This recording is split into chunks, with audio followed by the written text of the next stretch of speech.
নিজের কাজ নিজেকেই করে নিতে হবে। তোমার সাথে কেউ থাকবে না, তোমাকে জ্ঞান কিন্তু সবাই দেবে, যেটা আমার একদম সহ্য হয় না।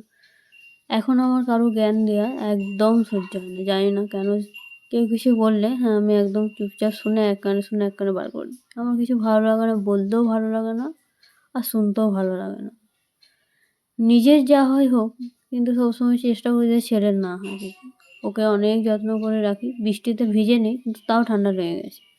আমিও ভিজিনি, কিন্তু আমাকে বাড়িতে যদি বৃষ্টি হয় সেদিন কাজের বউ আসবে না। বাড়িতে তো কাজ আছেই, কাজ তো আমার জন্য তো আর বন্ধ হবে না।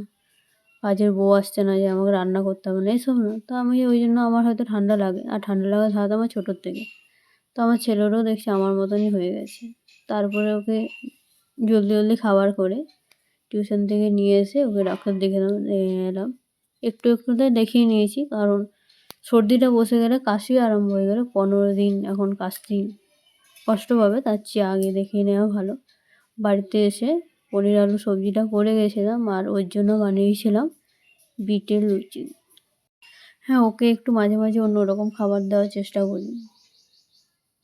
আজকে এই পর্যন্তই, আবার নতুন ভিডিও নিয়ে আসবো।